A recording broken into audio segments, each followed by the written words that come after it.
So I don't know about you, but I am not a conflict person. I try to avoid it, but I don't avoid it at all costs, right? I don't avoid it to detriment, but I do try to avoid it. I am a get along person. I've worked in a lot of teams, I work with a lot of boards, I've worked with a lot of groups. So I try my best to get along, but there comes a time when you have to have a difficult conversation. And so, because they are difficult for me, I have a process when that happens. So, let me say this.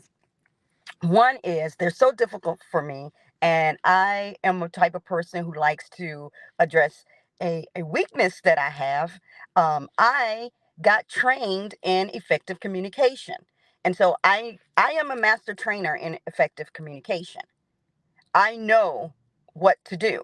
That still does not change the fact that I do get a little anxious when I have to have these conversations. I know that I have to be concise. I know that I have to be clear. I know all of those things. But here's something else that I know. I know that I have to write down what I want to say so I don't lose my points and I don't get sidetracked. I know that I have to, once I write it down, I vet it with two people. The two people that have totally different skill sets from me. One is a person who is a trainer like me, and she deals with corporate teams. Um, and she's very good at wordsmithing. So I will read her what I want to say, and she'll say, "This is very good, but change this." So, for example, I'll say, "I felt like this." And she'll say, "No, you need to say, you made me feel like this because you want them to take ownership of how their words made you feel," right? So I'll call my second person. And he is very good at navigating political situations. So he'll say, "Well, do you want to send that in an email? Or do you think that emails to me elevate situations? So you might want to send it in a text. But I think because of the relationship you have, just set up a meeting with them and say it to them. And it doesn't elevate that to a certain level." So I take all of those things in consideration, right? My training as an effective communicator, writing it down, listening to those two people, and then I practice. I actually practice the conversation in my head. I practice it a little bit, da da da da, I go back and forth. But there's one more step that I take, and I want to show y'all something. And I've been using this book for years. And when I have a great tool, I like to share it out. So the other step that I take is I go to this book right here. And this book is called "Why Didn't I Say That? What to Say and How to Say It in Tough Situations on the Job." But it has all kinds of situations in here. So it's by Donald Weiss. I love this book. Like I said, I've been using it for a very long time. I mean, this book is pretty old, but you can tell by the graphics on the back and even how much it costs. But it has been a constant companion of mine in the work environment for a long time. And so today I have one of those conversations in about 6 minutes, y'all. So I've done everything that I can to prepare for the conversation. I have written it down. It is clear. It is concise. I have vetted it out with those that I trusted. I have went to my handy dandy book. Again, why didn't I say that? What to say and how to say it in tough situations on the job. It's not just for the job, it's for any situations. It's a great book. I practice it, but I still have that anxiety. I'm so anxious. My glasses don't match my outfit. And y'all know I got blue glasses. Y'all know I got red glasses. You know I got all these glasses, right? So, I saying this And it kind of ties back into yesterday as well. I'm doing it anyway because here's what I know. You teach people how to treat you.